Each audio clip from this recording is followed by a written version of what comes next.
Hey everyone, today on People Now, Twilight fans and family members mourning the loss of an actor and his girlfriend after they are found dead in an apartment. We'll tell you what we've learned. Also on today's show, Usain Bolt is a father to a new baby girl. Brad Pitt's surprise graduation video has us all smiling today. Plus, it felt a bit auspicious to me. Luke Wilson and Amy Smart knew it was meant to be when their chemistry read for Stargirl fell on a special day. We'll explain. You get to an age where it's hard to just flat out hate anything. And the hilarious Patton Oswalt gets real with us about the ups and downs of being 50. That and more today on People Now. Let's go.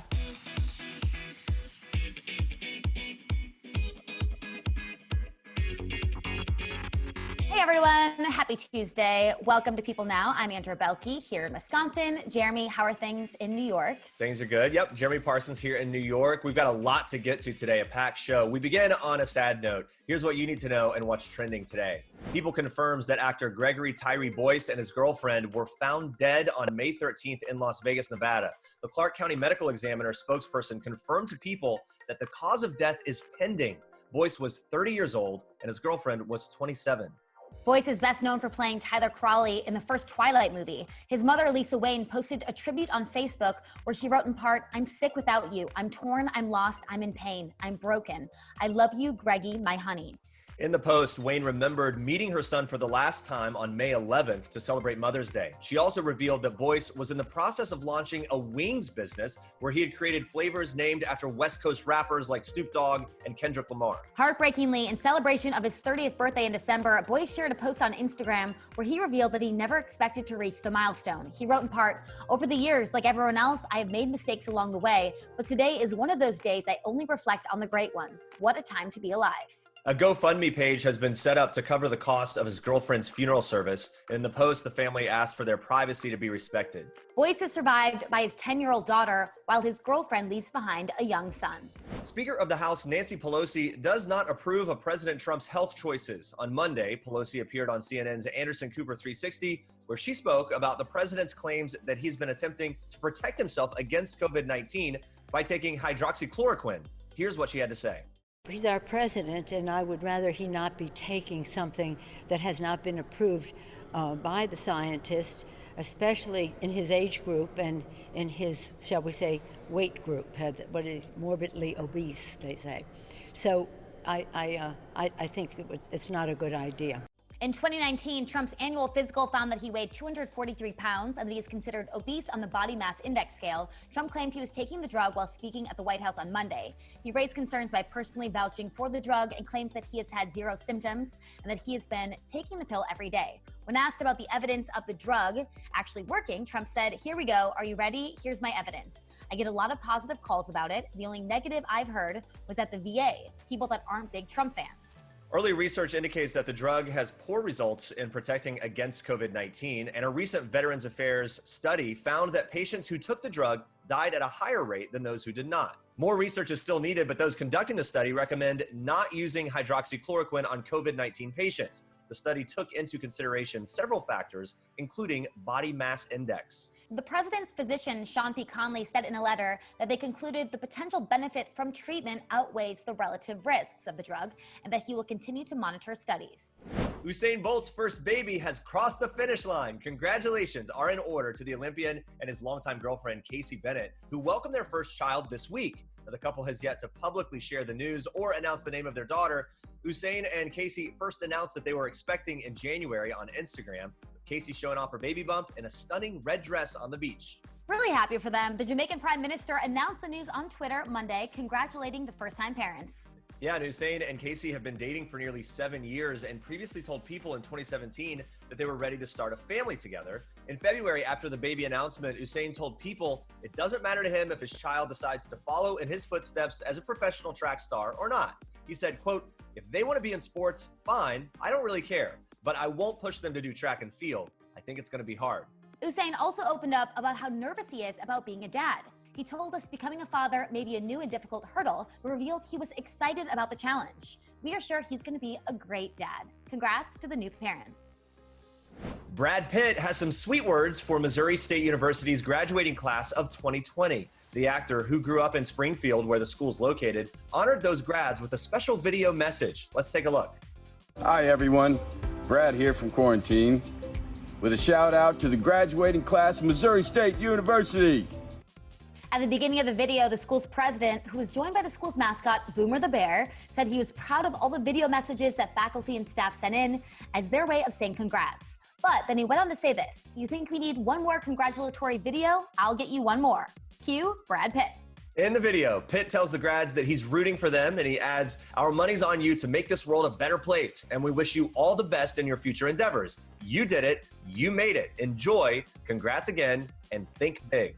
This isn't the only surprise cameo that Pitt has made while staying home amid the pandemic. Back in April, he showed up unannounced on John Krasinski's YouTube show, Some Good News, to give, what else? The weather report. Brad, how's it looking out there? Looks, pretty good. Days later, Pitt kicked off Saturday Night Live's second at-home episode, portraying the leader of the White House coronavirus task force, Dr. Anthony Fauci, in a hilarious skit. After delivering some jokes, Pitt did eventually take off his Fauci wig and glasses to thank the real Dr. Fauci and everyone on the front lines who are helping to fight coronavirus. As you probably heard, over the weekend, comedian Fred Willard died at 86 years old from natural causes. Fred was best known for his roles on Everybody Loves Raymond, Modern Family, and Best in Show, among many others. Actor Rob Riggle had the opportunity to work with Fred on several occasions and shared with me what he will miss most about him. Watch. I can gush on Fred for a long time, so you'll have to maybe stop me. But I'll tell you, he was the nicest, most generous guy, a great comedian. He allowed other comedians to be funny. Sometimes that doesn't always happen, you know. Some people chew up the scenery, and he never did. He was always a team player. He was an improviser, a sketch player from way back in the day. He was doing Second City back in the 60s. He was an OG improviser, if you will, and I just always found him to be pleasant. Like, I could sit and talk to him, and, you know, he was, some comedians you get around, they're constantly in bit mode. They're always doing bits, and you can't even just have a pleasant conversation. He was so nice and gracious and would love to talk, and he was interested in you, and he was all the things you'd want to have in somebody that you admire. So I would always call him and ask him to come do Wriggles Picks for the Fox NFL show, and he never once said no. He just was like, absolutely, I'll be there. That sounds fun. And I would have used him every week if I could have got away with it. So he's a legend, and he's a great man, and he will be missed. We'll have more with Rob Riggle and his holy moly co-presenter Joe Tessitore later on this week. But for now, we move on to this. In today's story to make you smile, one restaurant in Nevada has partially reopened with a very welcoming staff. I really like this story. So Honey Salt in Las Vegas opened up their dining room on Friday. But while the kitchen is functioning, the bar must remain closed to comply with social distancing orders. And while they can't seat people to 100% capacity like they did before the pandemic, they've got a clever way to keep their patrons company. Giant stuffed animals, 16 of them to be exact, placed at the bar, and 4 giant teddies throughout the dining room. One even weighs 50 pounds. It's a big boy. It's all in an attempt to make their dining room feel a little less bare. See what we did? It's a pun on that. Wow. Yeah. Good one. I don't write it, I just deliver it. Honey Salt's owner, Elizabeth Blau, says restaurant employees and their kids donated the bears to the cause until they can go back to normal capacity. She adds, quote, "Everyone needs a little extra reassurance and kindness. Instead of cold, empty bar stools and a big empty hole in the dining room, the bears make people smile and give hope that everything will be okay soon." It's really adorable, and I love the way that they use these bears to make people smile.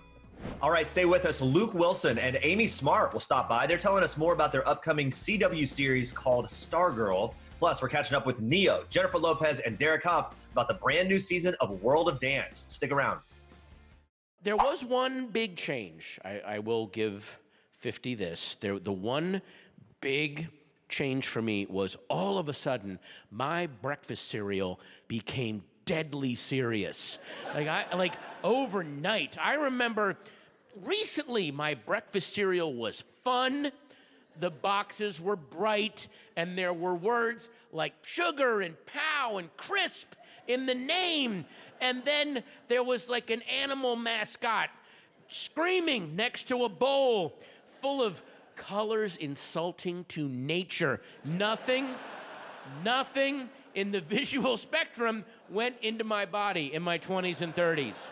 Patton Oswalt is embracing being in his 50s in his new Netflix special, I Love Everything, which is streaming now. I caught up with him to break down the ups and downs of being his age. Plus, how his daughter's art show impacted what would have been a huge opportunity for him. Take a look.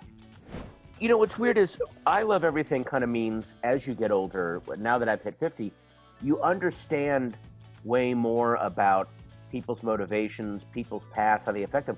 So it's hard to, you get to an age where it's hard to just flat out hate anything, even when someone is being awful or a group is being terrible. It's like, you're just like, but I kind of know what made them this way. So it's impossible to completely hate. So you just go, and also you start going, I only have a few decades left. I don't want to spend it hating stuff and being disappointed. I'm just going to start loving everything and enjoying the time I have left. So there's a bit of a, it's like I'm trying to be happy in the realization of my mortality. And so, yeah, I do kind of love everything. And it crescendos with this whole bit about going to Denny's and how, you know, as a comedian, Denny's used to be the go-to punchline for something that's terrible. And now that I'm 50, I absolutely love it. So there's just that you'll look, you're still young, enjoy your youth, but you will hit an age where you're like, I don't have time. If there's a band I don't like, I just don't listen to them. I don't spend time hating them. I'm just gonna go listen to what I like. I don't care. You shared this awesome story about attending your daughter's art show, and it really impacted what would have been a huge opportunity for you. So what happened? How was the art show? The art show, look, once you have kids, you want to go be there for their big events. So she had her big art show at school, and it was on the same night that I got invited to the Star Wars Han Solo movie premiere, at which they had a full-scale Millennium Falcon parked on Hollywood Boulevard that you could go into and walk around inside, and I could not go to it, and I had to attend this art show, which I don't want to spoil what the punchline to this is, but suffice to say, while I'm at this art show, all I'm thinking about is I am literally 2 miles away from the Millennium Falcon, and I cannot. And I flashed to my 7-year-old self having to deal with it. Like, it was all that, like, it was just a lot all came together in that one moment. Patton recently honored his late wife, Michelle McNamara, on what would have been her 50th birthday. Additionally, he shared the trailer to the docuseries based on her book, I'll Be Gone in the Dark. He opened up to me about what this documentary means to him and what it would have meant to Michelle. Watch. I mean, I think the documentary, it's as much about her as it's about what was important to her, which was the people who worked to catch the Golden State Killer. You know, my late wife was a true crime writer and was obsessed with this case, this uncaught serial killer who she named the Golden State Killer. But her focus was never on the actual killer themselves. She's like, these people are just insects. She was focused on the people that worked to capture him, the victims who survived and went on and kept the case alive despite all their pain. So we spotlight them and their story as much as we do hers. And I think that is what she would have been found very, very important. And I was happy that we were able to really focus on that for her, because that's what would have been important. So it's like kind of 3 threads. You're sort of seeing her story, you're seeing the story of the case, the story of the investigators, the victims, and then the aftermath of her death, and then his capture. So it's all, and this filmmaker, Liz Garbus, Academy Award nominated documentarian, did the New York Times series for Showtime, did that Nina Simone documentary for Netflix. Just amazing, amazing work. So it's just, again, it's humbling to work with yet another extraordinary woman. I got to work with an extraordinary woman making a series about an extraordinary woman. So it was just amazing. We'll have more from Patton Oswalt later this week, so tune back in for that. But for now, watch this. This is ours? It's a mansion. What do you think?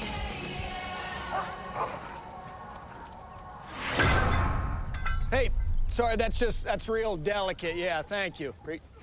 You know what? I got it. It's fine. Yeah, let me just fasten these. I appreciate it. Thank you. Appreciate that. Hey, how about we get something to eat? Oh, yeah. Let's go. No, I'm hungry.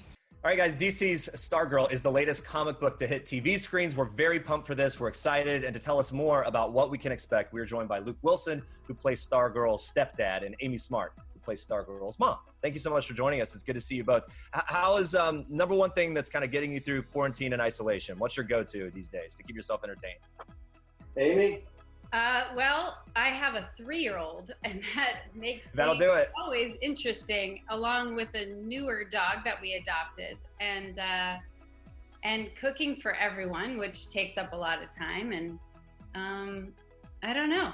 And also, but Amy's also been doing this great thing where she and her husband have a winery in Michigan, and they've been getting wine to people on the front line after work as kind of a thank you. Luke, what about you? What have you been up to, Luke?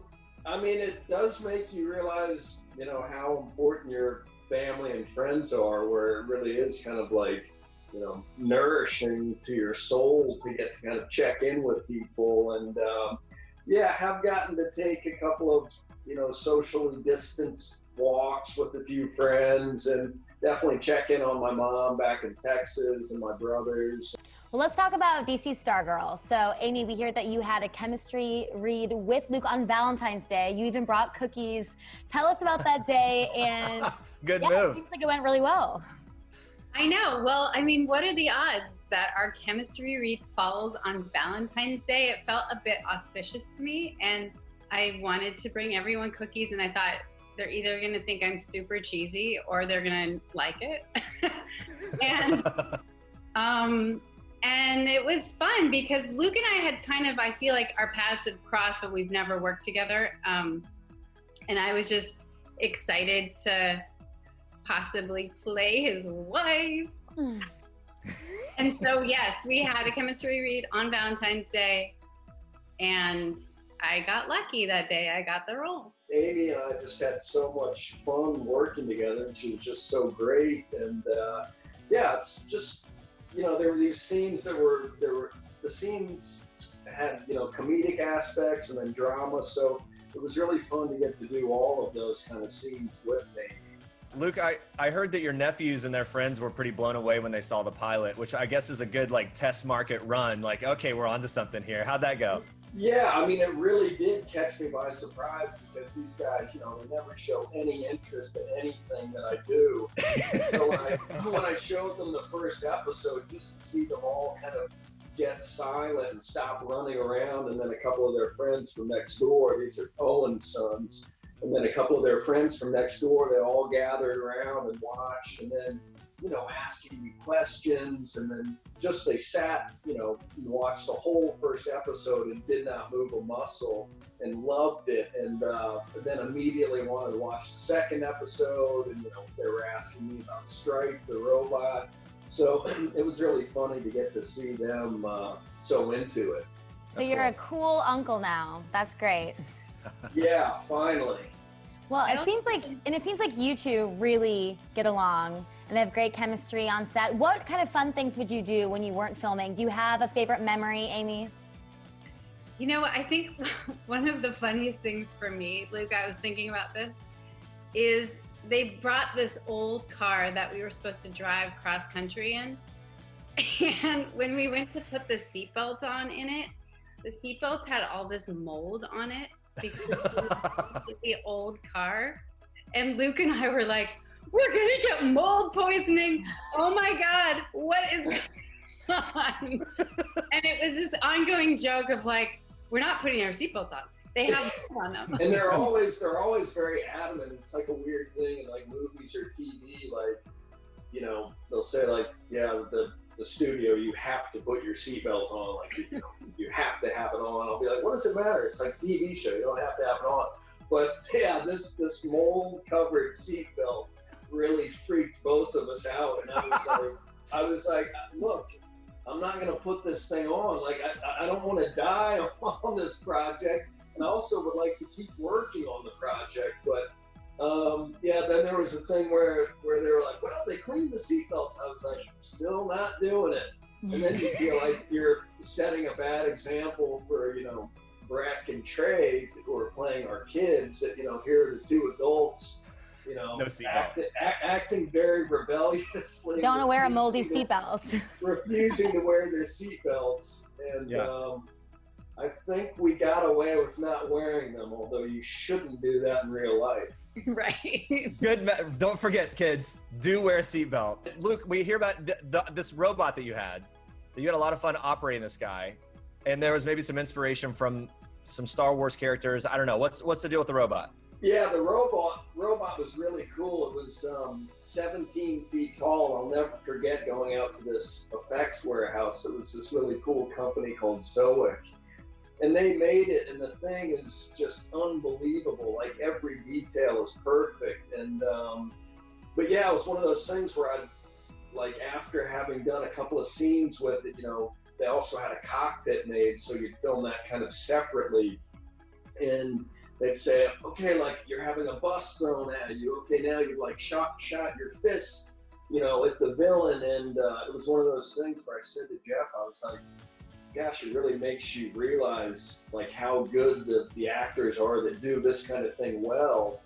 And I said, it's like somebody like Harrison Ford playing Han Solo, like flying the Millennium Falcon. Like, you never doubted that he was like flying a spaceship. Because some of the, it's like some of the dialogue can be kind of like outlandish. And we even went back and watched some of those scenes, and it was definitely like one of those things where I thought, okay, I really want to do a good job, and you really want that stuff to seem believable. Yeah, I would imagine that would be so difficult to do. Amy, did you have a moment like that, or something that sticks out that was really challenging for you as an actor? I don't want to give too much away, but at one point I do have a really cool fight scene. Ooh. And that was with stunts and some special effects type of stuff. And it's a long fight scene too. Yeah, and so that definitely, when you're doing anything that deals with special effects, that's, special effects is implemented afterwards. So when you're in the midst of it, it feels a little bit like, is this gonna feel realistic? But I think that was the most challenging part, really. Luke, fans love when you work with your brothers. Anything in the pipeline? Can we hope for anything soon?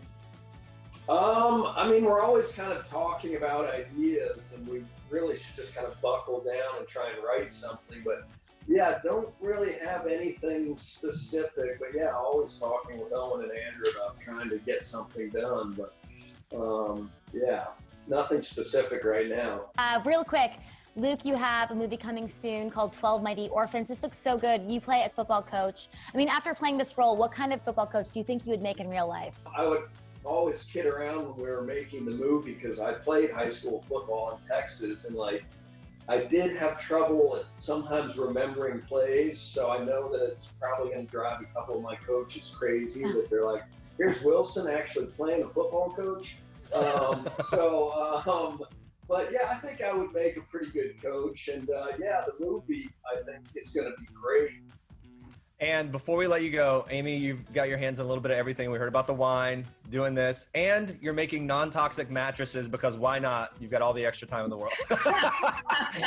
Tell us about this. Yeah, so my husband and I started this Smart House Collections, this natural mattress line, because we've been in the environmental movement for over 2 decades. And as you start to learn, you spend a third of your life in your bedroom, on your bed, and there's so many toxins that can sort of lurk in your bedroom, and that's when your body's needing to regenerate. So we did a lot of research and work and created these beautiful mattresses that are handmade in Michigan. That's incredible. It was so nice to talk to both of you. Don't forget to catch Luke and Amy in DC's Stargirl, which airs Tuesdays, 8 p.m. Eastern on the CW.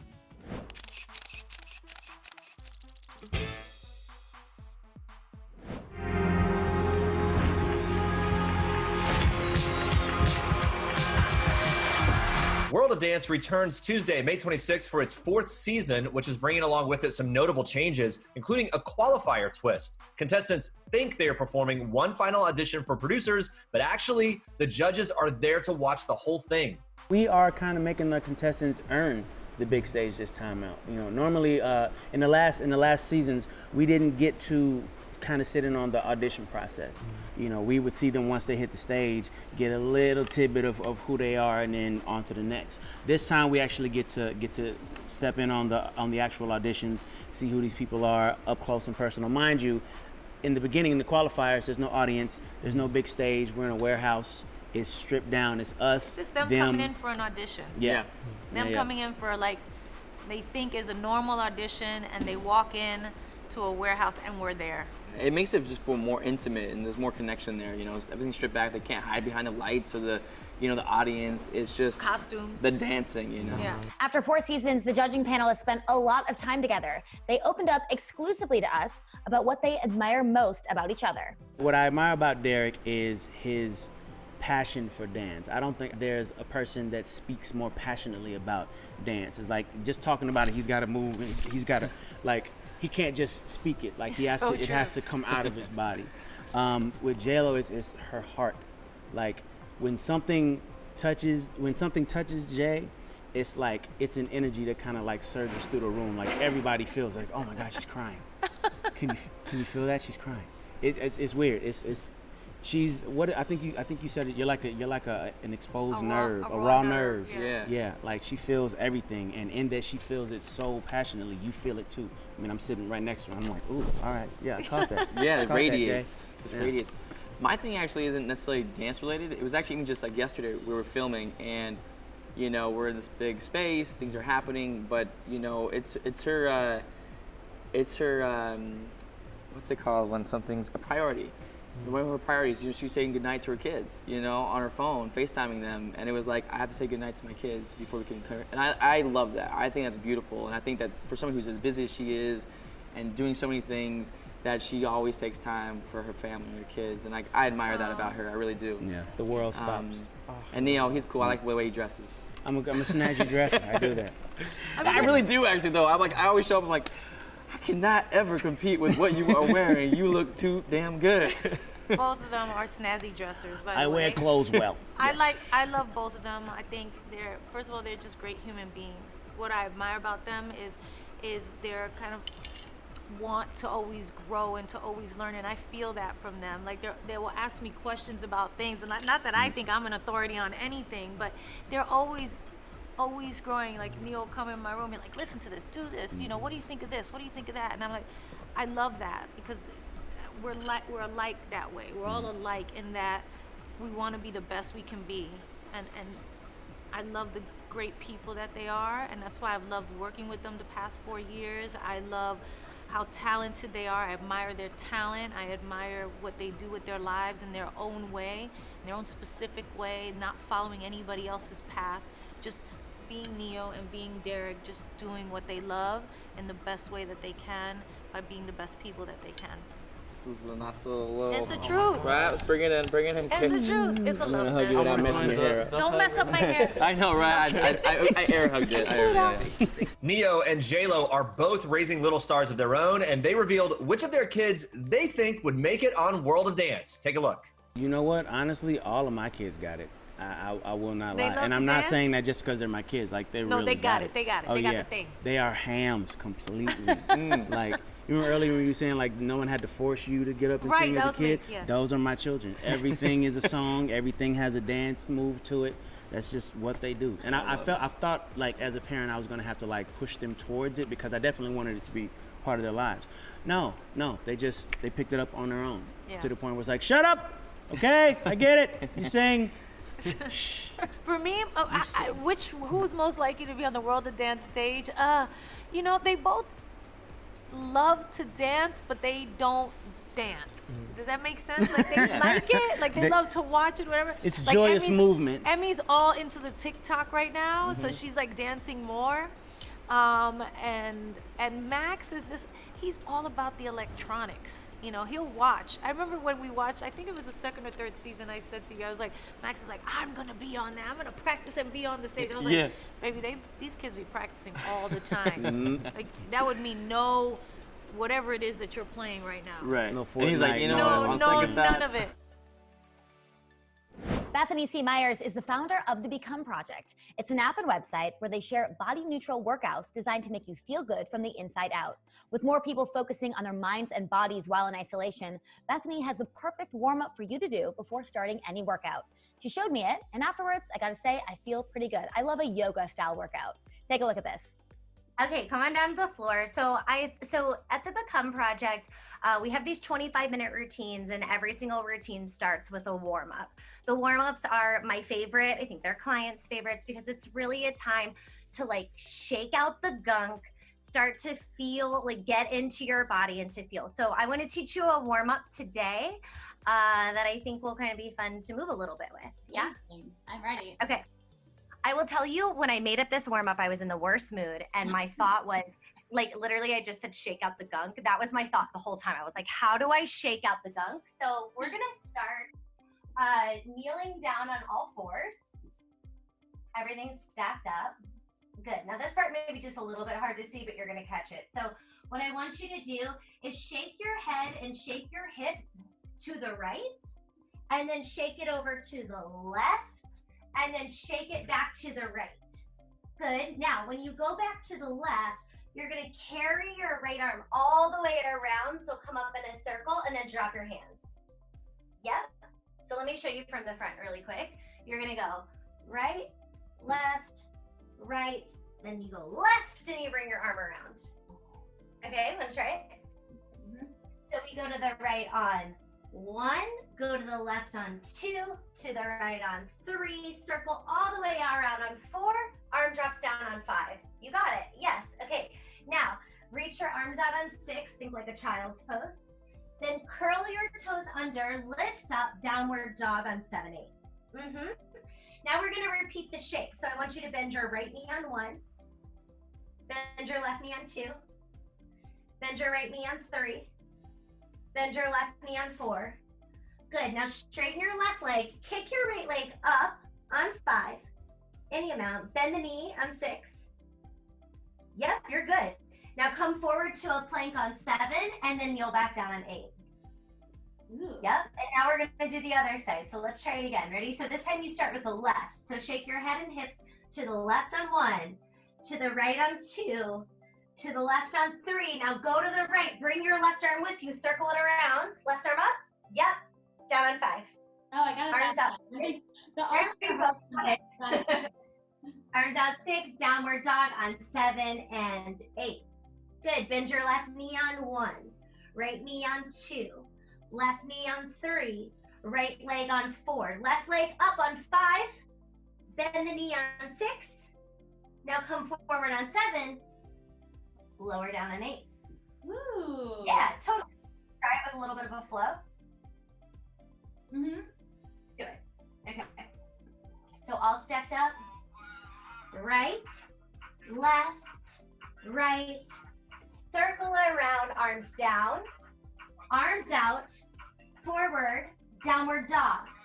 Then the right knee, left knee, right knee, left knee. Now lift your right leg up, bend the knee, shift forward, kneel down. Good, now do it again. Ready, left first. You go to the left, to the right, shake it out. To the left, circle around, arms down, arms out. Yes, downward dog. Bend your left knee. Bend your right knee, your left knee, right knee, left leg up.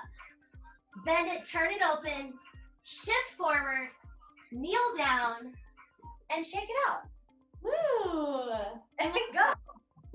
You're good. Amazing. Thank you so much. I think like as you do it, you know, we did it, what, 4 or 6 times through, but every single time, right, you start to get that feeling that it like catches on a little bit more, it gets a little bit smoother, your brain starts to get with it. And then over time, it becomes like moving meditation, you know? And I think that's my favorite part because I'm not like a sit still meditator, I'm a movement meditator. And so I think that this is a really great way to get there. Bethany's message is that all bodies are worthy and that health can exist at every single size. To get access to Bethany's feel-good, body-conscious workouts, be sure to download the Become app or head to thebecomeproject.com. All right, guys, coming up tomorrow, we are joined by Hamilton star Daveed Diggs to get the scoop on his new series, Snowpiercer. Plus, we are talking to one dancer who's spreading light and positivity via Instagram. It's our stories to make you smile, and you do not want to miss it. Thank you so much for watching. Stay safe and healthy. We'll see you tomorrow. Bye, guys.